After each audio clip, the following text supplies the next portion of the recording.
Mind में देश अदानी है और अदानी देश है। बात समझिए। नमस्कार, मैं रवीश कुमार। राहुल गांधी ने अपना इरादा साफ कर दिया है कि वे डराने से, धमकाने से सवाल पूछना बंद नहीं करेंगे। पूछते रहेंगे कि गौतम अडानी का नरेंद्र मोदी से क्या रिश्ता है। आज राहुल गांधी ने प्रेस कॉन्फ्रेंस की। उनके साथ जयराम रमेश, अभिषेक मनु सिंघवी, राजस्थान के मुख्यमंत्री अशोक गहलोत और छत्तीसगढ़ के मुख्यमंत्री भूपेश बघेल भी मौजूद थे। राहुल ने कल ही कह दिया था कि हर कीमत चुकाने के लिए तैयार हैं। उनके इस ट्वीट को 53 लाख व्यूज मिले हैं। राहुल ने कहा कि वे पूछते रहेंगे कि 20,000 करोड़ रुपया जो शेल कंपनियों में लगा है वो पैसा किसका है। उन्होंने कहा कि मैंने कोई भी बयान इस तरह का नहीं दिया है विदेश में कि दूसरे मुल्कों को भारत के मामले में हस्तक्षेप करना चाहिए। इसे लेकर मंत्रियों ने लोकसभा में झूठ बोला तो उन्हें भी लोकसभा में जवाब देने का मौका मिलना चाहिए। राहुल गांधी की सदस्यता जाने से यह मामला कम गंभीर नहीं है। लोकसभा के स्पीकर को बताना चाहिए कि क्यों नहीं राहुल गांधी को अपना पक्ष रखने का मौका दिया गया। राहुल ने कहा कि वे सावरकर नहीं हैं जो माफी मांगेंगे, वे गांधी हैं, सवाल पूछते रहेंगे। राहुल गांधी सोचता है मेरा नाम सावरकर नहीं है, मेरा नाम गांधी है। गांधी किसी से माफी नहीं मांगता। और मैंने कहा, पार्लियामेंट हाउस में कहा कि भैया मुझे बोलने दीजिए ना, एक बार तो बोलने दीजिए। 2 बार चिट्ठी लिखी, तीसरी बार मैं पर्सनली स्पीकर से जाके कहता हूं, स्पीकर सर प्लीज, आप डेमोक्रेसी के लोकतंत्र के आप प्रोटेक्टर हैं, मुझे बोलने दीजिए। मुस्कुरा के कहते हैं भैया मैं तो नहीं कर सकता। आप नहीं कर सकते तो कौन कर सकता है? शायद मुझे जाके मोदी जी से पूछना पड़े, वो तो करने नहीं देंगे। तो मेरा जो पॉइंट है, इस देश में लोकतंत्र खत्म हो गया है। इस देश के लोग जो इनके दिल में है, हमारे दिल में है, बोल नहीं सकते हैं। इस देश के इंस्टीट्यूशंस पर आक्रमण हो रहा है। और उस आक्रमण का मैकेनिज्म क्या है? उस आक्रमण का मैकेनिज्म नरेंद्र मोदी जी और अडानी जी का रिश्ता है, वो फाउंडेशन है। मैं नरेंद्र मोदी जी पर सवाल नहीं पूछ रहा हूं, मैं अडानी जी पर सवाल पूछ रहा हूं। बीजेपी अडानी जी को क्यों प्रोटेक्ट कर रही है? आप नरेंद्र मोदी जी को प्रोटेक्ट कीजिए। मैं अडानी जी पे पूछ रहा हूं, आप अडानी जी को क्यों प्रोटेक्ट कर रहे हो? आप इसलिए अडानी जी को प्रोटेक्ट कर रहे हो क्योंकि आप ही अडानी हो। इस तरह से खुली प्रेस कॉन्फ्रेंस में किसी नेता को बोलते देख प्रधानमंत्री नरेंद्र मोदी की कमी बहुत महसूस हुई। न जाने वे क्या सोचते होंगे, ये तो अक्षय कुमार ही बता सकते हैं। 9 साल हो गए, उन्होंने एक भी इस तरह की खुली प्रेस कॉन्फ्रेंस नहीं की है। बीजेपी के नेता कभी इस बात पर गर्व किया करते थे कि उनके प्रवक्ता धुआंधार बोलते हैं, सभी सवालों के जवाब देते हैं और उनके नेता बोलने के मामले में किसी से भी अव्वल हैं। लेकिन 2014 के बाद से प्रधानमंत्री नरेंद्र मोदी ने इस तरह से एक भी प्रेस कॉन्फ्रेंस, खुली प्रेस कॉन्फ्रेंस नहीं की है। इसलिए मैं कहता हूं कि पत्रकारिता के इतिहास में अक्षय कुमार का नाम ऐतिहासिक पत्रकार के रूप में दर्ज किया जाना चाहिए। राहुल आज की प्रेस कॉन्फ्रेंस में दनादन बोले जा रहे थे। उनके चेहरे पर सांसदी जाने की शिकन तक नजर नहीं आ रही थी। उन्होंने कहा कि अडानी को लेकर सवाल से बीजेपी और मोदी दोनों घबरा गए हैं, इसलिए जो नहीं बोला उसका बखेड़ा खड़ा कर रहे हैं। मैंने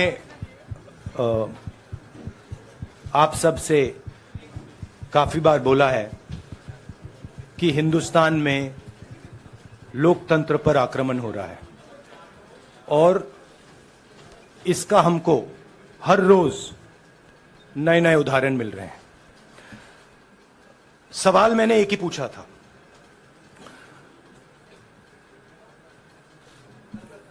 फाउंडेशन पे जाता हूं।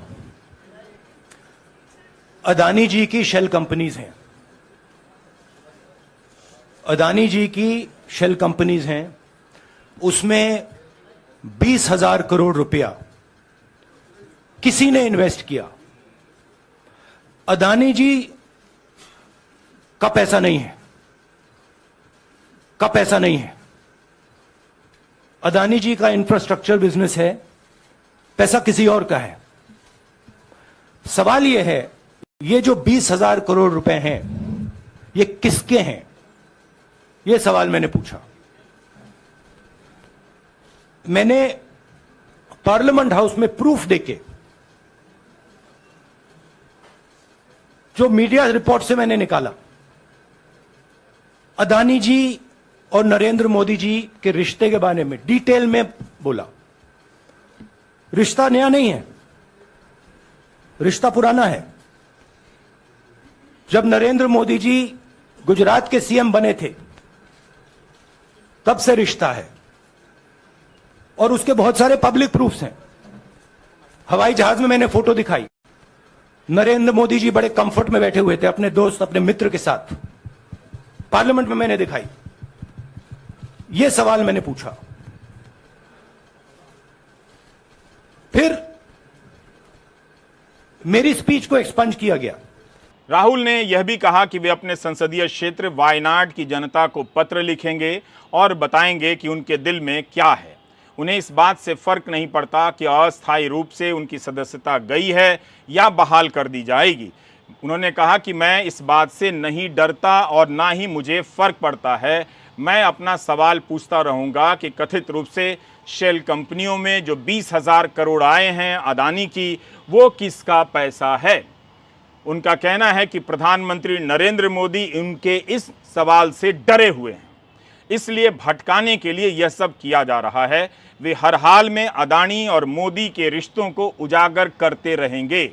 देखिए भैया, चाहे स्टेट हो, चाहे कुछ भी हो, मैं सच्चाई को देखता हूं। मुझे और किसी चीज में इंटरेस्ट नहीं है। मैं सच्चाई बोलता हूं। राजनीति में यह फैशनेबल बात नहीं है, मगर यह बात मेरे खून में है। मैं और कोई रास्ता निकाल ही नहीं सकता हूं। तो मेरा काम यह है, यह मेरी तपस्या है, जीवन की तपस्या है, उसको मैं करता जाऊंगा। चाहे मुझे डिस्क्वालीफाई करें, मारे पीटे, जेल में डाले, मुझे कोई फर्क नहीं पड़ता। मुझे अपनी तपस्या करनी है। इस देश ने मुझे सब कुछ दिया है। शांत हो जाइए। इस देश ने मुझे सब कुछ दिया है, प्यार दिया है, इज्जत दी है, इसलिए मैं ये करता हूं। तो जिस तरह से बीजेपी मोदी वाले राहुल के बयान को ओबीसी समाज के अपमान का मुद्दा बना रही है, उससे लगता है कि जल्दी ही नीरव मोदी जी, ललित मोदी जी, मेहुल चौकसी जी भारत लौट आएंगे, खुद को ओबीसी समाज का नेता घोषित कर देंगे और बीजेपी के नेता एयरपोर्ट पर उनका स्वागत करने चले जाएंगे। क्या होगा अगर नीरव मोदी और ललित मोदी ने खुद को ओबीसी समाज का नेता घोषित कर दिया, कह दिया कि उन्हें ओबीसी होने के नाते फंसाया जा रहा है? तब क्या बीजेपी उन्हें लोकसभा का टिकट दे देगी, उस ईडी को भंग कर देगी जिसने नीरव मोदी और मेहुल चौकसी के खिलाफ चार्जशीट दायर की है? क्या बीजेपी को पहले पता नहीं था कि नीरव मोदी और ललित मोदी, मेहुल चौकसी ओबीसी हैं? जब ये हजारों करोड़ रुपए का गबन कर विश्व गुरु लेवल के एकमात्र देश, दुनिया में एकमात्र देश है इस लेवल का, भारत छोड़कर भाग गए, तब भी तो ये ओबीसी ही होंगे।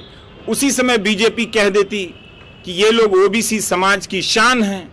सवाल है कि क्या एक भाषण के लिए किसी सांसद की सदस्यता रद्द की जानी चाहिए, वह भी मानहानि के केस में? आए दिन नेताओं के बयान से अनगिनत समाज और व्यक्तियों की मानहानि होती रहती है। तमिलनाडु की खुशबू सुंदर जब कांग्रेस में थीं, तब उन्होंने भी उसी तरह के बयान दिए जिस तरह के राहुल गांधी ने दिए। खुशबू को तो बीजेपी अपनी पार्टी में ले आई, मगर उसी तरह के बयान के लिए राहुल गांधी की सदस्यता रद्द कर दी जाती है और बीजेपी उसका स्वागत करती है। कभी कांग्रेस में रहते हुए खुशबू प्रधानमंत्री मोदी को निशाना बनाया करती थीं, आज वे उन्हीं की पार्टी में हैं और उनका नेतृत्व स्वीकार कर रही हैं। अब इस ट्वीट को देखिए, यह ट्वीट खुशबू सुंदर का है। तब वे कांग्रेस में थी, अब बीजेपी में आ गई हैं। खुशबू लिखती हैं कि यहाँ मोदी, वहां हैशटैग मोदी, जहां देखो हैशटैग मोदी। लेकिन ये क्या, हर हैशटैग मोदी के आगे हैशटैग भ्रष्टाचार सरनेम लगा हुआ है। तो बात को ना समझो, मोदी मतलब भ्रष्टाचार। Let's change the meaning of Modi to corruption suits better. Nirav, Lalit, NaMo is equal to corruption. इस ट्वीट को राहुल गांधी के बयान के साथ आमने सामने रखकर देखिए और पढ़िए। राहुल ने कहा कि 30,000 करोड़ आपकी जेब से निकालकर उसकी जेब में। मेहुल चौकसी, ललित मोदी। अच्छा, एक छोटा सा सवाल, सब चोरों के नाम मोदी मोदी कैसे हैं? नीरव मोदी, ललित मोदी, नरेंद्र मोदी, और अभी थोड़ा ढूंढेंगे तो बहुत सारे मोदी निकलेंगे। इस बयान के लिए राहुल गांधी को सजा हो गई। बीजेपी नेता खुशबू सुंदर का यह बयान 15 फरवरी 2018 का है। राहुल गांधी का यह बयान 13 अप्रैल 2019 का है। खुशबू सुंदर अक्टूबर 2020 में बीजेपी में शामिल हो जाती हैं। मोदी बिहार, पूर्वी भारत, पश्चिम भारत में पिछड़े और अति पिछड़े समाज से आते हैं, सबसे बड़ी संख्या में। तो श्रीमान राहुल गांधी ने पिछड़े समाज का अपमान किया था पब्लिक मीटिंग में। आलोचना करने का अधिकार है, गाली देने का अधिकार नहीं है। और राहुल गांधी ने गाली दी थी, बेइज्जत किया था, बेबुनियाद बातें की थी। मैं पिछले भारत जोड़ो यात्रा में, आप मेरी कोई भी स्पीच देख लीजिए, मैं वहां कह रहा हूं सब समाज एक हैं, सबको एक साथ चलना चाहिए, भाईचारा होना चाहिए, नफरत नहीं होनी चाहिए, हिंसा नहीं होनी चाहिए। तो मेरी पोजीशन बिल्कुल क्लियर है। ये ओबीसी का मामला नहीं है, ये नरेंद्र मोदी जी और अदानी जी के रिश्ते का मामला है। कोर्ट ने पूछा आप माफी मांगेंगे, उन्होंने कहा मैं माफी नहीं मांगूंगा। तब यह फैसला हुआ है। और ये राहुल गांधी पर 7 मुकदमे और चल रहे हैं डिफेमेशन के। तो ये जो कहा जा रहा है उनको फंसाने की कोशिश की गई है, इसका आज की घटना अडानी प्रकरण से कोई मतलब नहीं है। 20,000 करोड़ रुपए जो अदानी जी को पता नहीं कहां से मिले, उसके बारे में मैं सवाल पूछ रहा हूं और उसका जवाब चाहिए। बीजेपी ध्यान को भड़काने की कोशिश करती है, कभी ओबीसी की बात करेगी, कभी विदेश की बात करेगी, कभी कुछ और बात करेगी, कभी डिस्क्वालिफिकेशन की बात करेगी, मगर सवाल यही है 20,000 करोड़ रुपए, $3 बिलियन किसका था? राजनीतिक रूप से देखिए तो सेम टू सेम बयान के लिए राहुल पर आरोप है कि ओबीसी समाज का अपमान कर दिया, और खुशबू सुंदर उस बयान के बाद भी बीजेपी में ससम्मान आ जाती। आज भी उनका ये ट्वीट उनके ट्विटर हैंडल पर मौजूद है, हमने वहीं से लिया। अगर इस बयान से खुशबू ने ओबीसी समाज का अपमान नहीं किया तो राहुल गांधी ने कैसे कर दिया? खुशबू को हाल ही में महिला आयोग का सदस्य बनाया गया और इसके लिए उन्होंने ट्वीट कर प्रधानमंत्री नरेंद्र मोदी का धन्यवाद किया। राहुल गांधी को हत्या और भ्रष्टाचार के मामले में सजा नहीं मिली है, एक बयान को लेकर, एक भाषण को लेकर आपराधिक मानहानि की सजा मिली है। राहुल को भाषण का शिष्टाचार सिखाने वाले भूल गए कि प्रधानमंत्री मोदी ने इनकी मां और सांसद सोनिया गांधी को जर्सी गाय कहा था और राहुल को हाइब्रिड बछड़ा। भारत दुनिया का एकमात्र देश है जहां नारी की पूजा होती है, और उस देश में भी सांसद सोनिया गांधी के लिए प्रधानमंत्री नरेंद्र मोदी ने ऐसा कह दिया। बिहार चुनाव में नीतीश कुमार के डीएनए पर सवाल उठाने वाले नरेंद्र मोदी के इस बयान का जवाब राजनीतिक रूप से दिया जाए या मुकदमा करके? तब जवाब में नीतीश कुमार ने खुला पत्र लिखा कि बयान वापस लीजिए, इससे सभी बिहारियों का अपमान हुआ है, यही तरीका भी होना चाहिए। तब एनडीए नेताओं ने जवाबी पत्र में कहा कि नीतीश बिहार नहीं है, मोदी माफी नहीं मांगेंगे। फिर 3-4 लोगों के भ्रष्ट होने पर बयान देने से सारे मोदी समाज का अपमान कैसे हो गया? इस वक्त कोई बातचीत हो पाए जिस तरह से? देखिए, मैं इतना बड़ा नेता नहीं हूं कि मैं बातचीत करके कोई सुझाव दूं। वो नेशनल पार्टी है, केवल हमें ये जो लगता है, जो मुझे लगता है वो मैं कह सकता हूं कि अब जिम्मेदारी कांग्रेस की बनती है कि रीजनल पार्टीज को आगे करें और उनके साथ खड़े हों, जिससे भारतीय जनता पार्टी का मुकाबला किया जा सके। मैं देख रहा हूं कि भारतीय जनता पार्टी के सीनियर नेता से लेकर के जमीनी नेता क्या कह रहे हैं, पिछड़ों का अपमान हो गया। अरे भाई, हमारे घर को, मुख्यमंत्री आवास को गंगा जल से धोया बीजेपी के लोगों ने, तब अपमान नहीं हुआ? अरे भाई, पिछड़ों के घर को आप गंगा जल से धोगे। और अभी मेरा एक साथी कार्यकर्ता मिला है, इसने कहीं गंगा जल छिड़क दिया तो उस पर मुकदमा लग गया। लाओ, क्या मुकदमा लगा, दिखाओ जरा। सर, बीजेपी हमारे घर को अगर मुख्यमंत्री आवास को कहाँ ढूंढ रहे हो? मुख्यमंत्री आवास को अगर धो रहे गंगा जल से तो किसी को कोई अपमान नहीं, लेकिन जब उनके ऊपर कोई ऐसी बात आ जाए तो उस पर मुकदमा लग गया। अब बताइए, ये कार्यकर्ता हमसे मिला सुबह आके, इसने कहीं गंगा जल छिड़क दिया, तो गंगा जल का यही तो है कि इससे शुभ हो जाता है, पाप खत्म हो जाते हैं, गंगा में डुबकी लगा लो तो सब ठीक हो जाएगा। तो ये देखिए धाराएं लगी इसके ऊपर। अब धाराएं तो मैं भी नहीं पढ़ पा रहा, कौन धारा लगी है? 295 505। देखिए आप, देखिए ये धाराएं लगा दी इस पे। और हमारे मुख्यमंत्री आवास को जिन्होंने धोया, जिन पे वो गंगा जल छिड़का, क्या उन पे धारा नहीं लगनी चाहिए वाली? तो ये बीजेपी का कहना कि उन्होंने किसी का अपमान कर दिया है, अरे इनके भाषण सुनोगे अगर आप, उत्तर प्रदेश में जो भाषण दिए हैं इन्होंने तो कितना अपमान किया है। इनके ऊपर तो मानहानि दावा ज्यादा होना चाहिए। और 15 लाख जो देने की बात की थी वो मानहानि नहीं होगा कि 15 लाख रुपए तुम्हारे अकाउंट में पहुंच जाएंगे, वो मानहानि का मुद्दा नहीं बनता। आपने तो जनता के साथ और लोकतंत्र में ये वादा कर करके आप पीछे हट गए। 17 नवंबर 2016 का अमित शाह का एक बयान है। उसके अगले साल उत्तर प्रदेश में विधानसभा चुनाव होने थे। आजमगढ़ में बीजेपी की परिवर्तन रैली चल रही थी। अमित शाह भाषण देते हैं और मायावती के चेहरे पर रंग की जगह कलर का इस्तेमाल करते हैं। विपक्ष के किस नेता को उन्होंने सांप से लेकर बिल्ली और चूहा कहा, आप इस बयान में सुन सकते हैं। अमित शाह का बयान इस तरह से है कि जब बाढ़ आती है, चारों ओर पानी हो जाता है और एक ही पेड़ पर आसरा मिलता है, तो बिल्ली भी उस पेड़ पर चढ़ जाती है, चूहा भी उस वृक्ष पर चढ़ जाता है, सांप भी चढ़ जाता है, नोडिया भी चढ़ जाता है। एक दूसरे को मारते नहीं हैं, सब पानी को देखते हैं। ये नरेंद्र मोदी की जो बाढ़ आई है, इसमें कांग्रेस, सपा, बसपा, ममता, कम्युनिस्ट, केजरीवाल सारे इकट्ठा होकर हाय तौबा कर रहे हैं। वैसे नोटबंदी से काला धन समाप्त नहीं हुआ।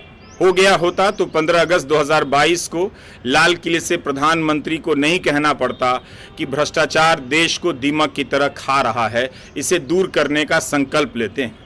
भारत के नेताओं ने महिलाओं के बारे में जिस जिस तरह से टिप्पणियां की हैं, उस हिसाब से कानूनी तो छोड़िए, उससे पहले राजनीति में रहने का उनका कोई नैतिक अधिकार नहीं बनता है। अगर इस तरह से किसी बयान को पूरे वर्ग से जोड़ा जाएगा तो जेलें कम पड़ जाएंगी। मायावती से लेकर मुलायम सिंह यादव, लालू प्रसाद यादव और यादव समाज के उभरते नेताओं के बारे में क्या क्या कहा गया ये सबको मालूम है। मुसलमानों के बारे में क्या क्या कहा गया ये सबको मालूम है। इन सब का राजनीतिक जवाब ही दिया जाना चाहिए, लेकिन हर बात पर कानून का सहारा लिया जाएगा तो राजनीति में केवल वही बचेंगे जो कुर्सी पर हैं, सत्ता में हैं, जिनके पास सुविधा है कि जांच एजेंसियों के चीफ का वे सेवा विस्तार कर सकते हैं। महेश लांगा हिंदू अखबार के पत्रकार हैं।